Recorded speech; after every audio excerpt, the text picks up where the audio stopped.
बिस्मिल्लाहिर्रहमानिर्रहीम। मेरा नाम ज़हूर ख़ान है। मैं government degree college KD township Kohat में एज ए लेक्चरर काम कर रहा हूँ। जो कोर्स मैं पढ़ा रहा हूँ waves and oscillation, course code है PHY 103। और आज के लेक्चर का टॉपिक है mathematical representation of travelling wave.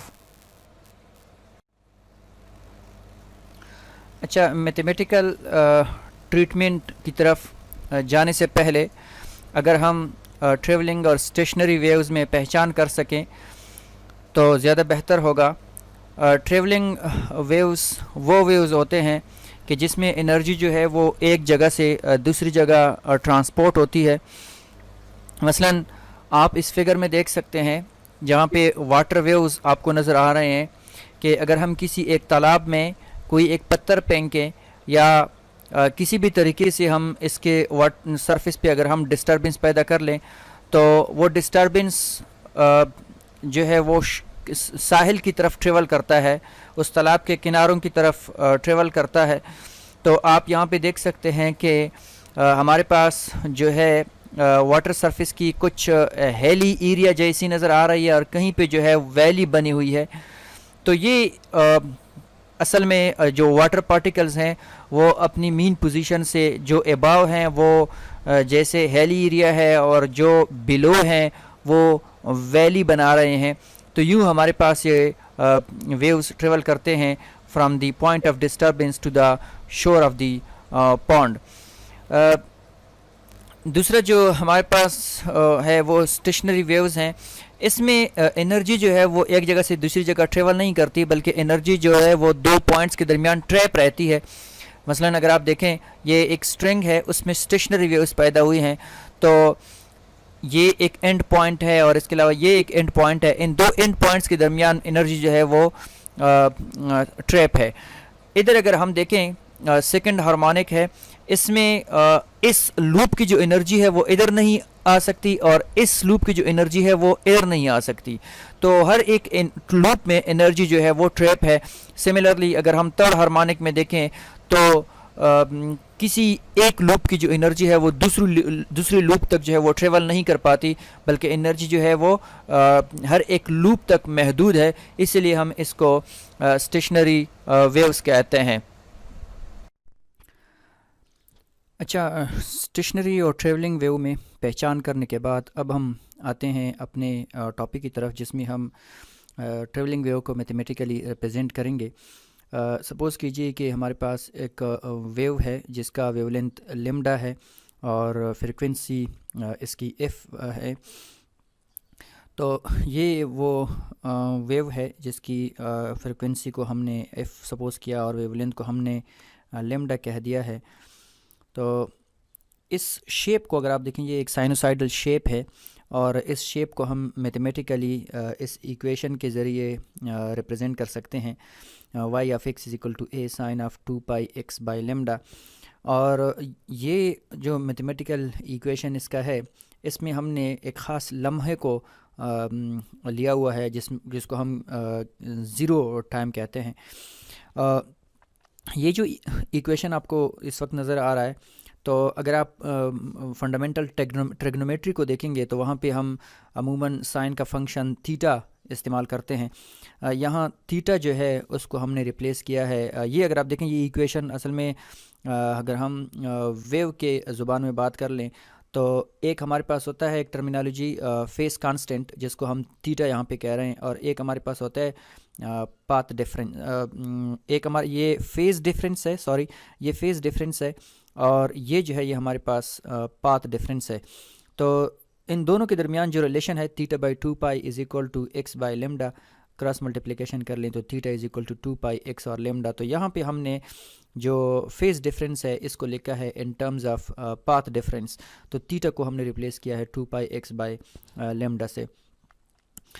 अच्छा, अब चूँकि ये ट्रेवलिंग वेव है तो कुछ टाइम के बाद ये वेव जो है अपनी पहली वाली पोजीशन से दूसरी पोजीशन पे चली जाएगी और वो उस जो डिस्प्लेसमेंट कवर करेगा वो वी टी की बराबर है। आप इस फिगर में देख सकते हैं कि यहाँ पे अब वेव इधर नहीं है, इसकी पोजीशन अब यहाँ से स्टार्ट हो रही है, इधर तक ये पूरी वेव पहुँच पाई है, और जो डिस्प्लेसमेंट उन्होंने कवर किया है वो यहाँ से लेकर यहाँ तक ये इसका कवर्ड डिस्प्लेसमेंट है।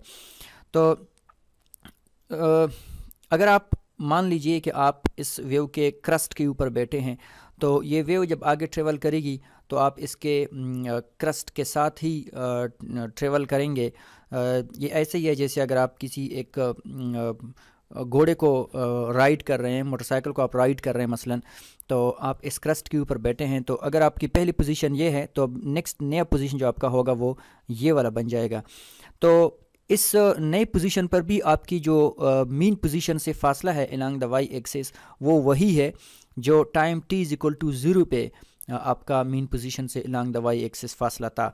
तो मैथमेटिकली ये तब मुमकिन है अगर इस इक्वेशन नंबर 1 का जो आर्गूमेंट है साइन फंक्शन का वो यहाँ पे b वही इसका आर्गूमेंट हो, तो 2 पाई x minus v T divided by lambda, यहाँ पे इधर से लेकर इधर तक ये इसका x होगा, और चूंकि इक्वेशन 1 में जो आर्गूमेंट है वो हमारे पास इधर से लेकर इधर तक का के x को रिप्रेजेंट कर रहा था, तो हम वापस तब जा आ सकते हैं कि अगर इस पूरी x से हम ये वी टी को माइनस करेंगे तो ये रह जाएगा। सो लिहाजा यहाँ y of x t is equal to a sine of 2 pi x minus v t by lambda. इस इक्वेशन में अगर हम ये 2 पाई और लेमडा मल्टीप्लाई कर लें तो ये 2 pi x by lambda minus 2 pi f t आ जाएगा, जिसको हम इक्वेशन नंबर 3 का नाम दे रहे हैं।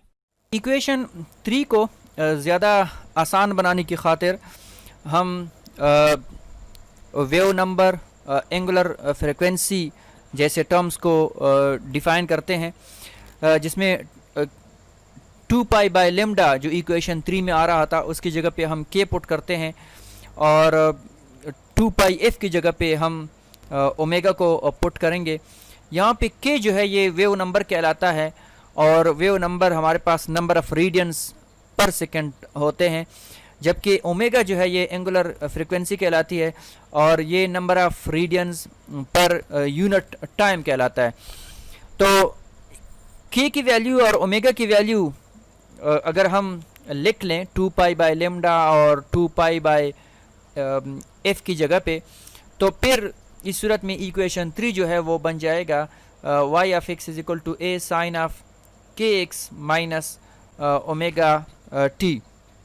तो ये इक्वेशन बहुत ज़्यादा आसान है बनिस्बत इक्वेशन 3 के, तो हम इसको आसानी के साथ जो है वो याद भी कर सकते हैं, हैंडल कर सकते हैं। तो यहाँ ये जो के एक्स माइनस ओमेगा टी है इसको हम आर्गूमेंट कहते हैं साइन फंक्शन का। तो ये आर्गूमेंट हमारे पास कांस्टेंट होता है, जिस तरह शुरू में हमने कहा था कि जो पहली पोजीशन थी और फिर कुछ टाइम के बाद जो न्यू पोजीशन थी वेव की, वो हमने कहा था कि वो दोनों सेम है, जो मीन पोजीशन से लॉन्ग द वाई एक्सिस फासला है वो सेम है, तो इसलिए आर्गूमेंट जो है वो उसका कांस्टेंट था। तो के एक्स माइनस ओमेगा टी जो है वो हमारे पास कांस्टेंट है और इसको हम वेव का फेस कहते हैं। तो के एक्स माइनस ओमेगा टी अगर कांस्टेंट के बराबर है तो अगर आप इस इक्वेशन को डिफ्रेंशिएट कर लेंगे विद रिस्पेक्ट टू टाइम, तो यहाँ से आ जाएगा d x by d t is equal to omega by k, चूँकि ओमेगा और के दोनों कांस्टेंट हैं। तो d x by d t चूँकि वेलोसिटी के बराबर है तो इसलिए v जो है वो हमारे पास बराबर होगा ओमेगा बाई के। अब यहाँ पे ये जो v है ये स्पीड ऑफ द वेव है और इसको हम फेज स्पीड भी कहते हैं। अच्छा, यहाँ तक जो कुछ हम ने किया वो एक वेव को सपोज किया जो कि along the positive x axis direction जो है वो मूव कर रही है। अब अगर कोई एक वेव जो है वो along the negative x axis move कर रही है तो फिर इस सूरत में जो इक्वेशन 4 है वो बन जाएगा y of x is equal to a sine of k x plus omega t. तो माइनस की जगह पे हम सिर्फ जो है प्लस को लिख। अच्छा, इक्वेशन 4 की वैलिडिटी को चेक करने के लिए हम दो स्पेशल केसेस को लेते हैं। ये हमारे पास इक्वेशन 4 है जिसको हम पहले ही डिराइव कर चुके। और इसमें से हम सपोज़ करते हैं कि अगर t जो है वो 0 के बराबर हो तो जो इक्वेशन 4 है वो बराबर हो जाएगा y of x is equal to a sine of kx, क्योंकि t को हम 0 पुट कर रहे हैं। तो t को 0 पुट करने का मतलब ये है कि जैसे अगर आप किसी ट्रेवलिंग वेव का एक पिक्चर लेते हैं, तो जिस लम्हे आपने पिक्चर लिया है तो उस वक्त टाइम जो है वो 0 था, और पार्टिकल्स की जो मीन पोजीशन से फासला था, मीडियम के पार्टिकल्स का जो मीन पोजीशन से फासला था, वो तमाम पार्टिकल्स का जो है वो फिक्स हो जाएगा। तो यहाँ हम इसलिए इसको freezing the wave in time in space का नाम मैंने दिया है।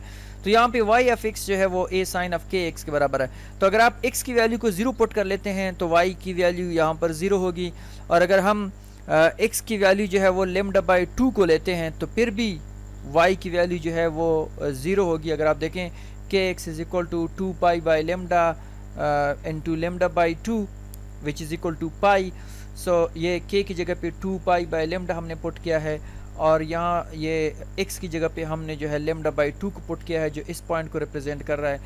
तो साइन पाई चूँकि 0 के बराबर है तो लिहाजा y की वैल्यू क्या होगी, वो 0 होगी। इसी तरह हम x की वैल्यू को अगर लेमडा पुट कर लेते हैं तो इस सूरत में भी 2 पाई kx से 2 पाई आ जाएगा और y की वैल्यू 0 होगी। अब अगर हम x की वैल्यू को 0 ले लें और टाइम को चेंज होने दें तो फिर इस सूरत में जो इक्वेशन बनेगा, इक्वेशन 4 जो है वो बन जाएगा y of t is equal to a sine of omega t।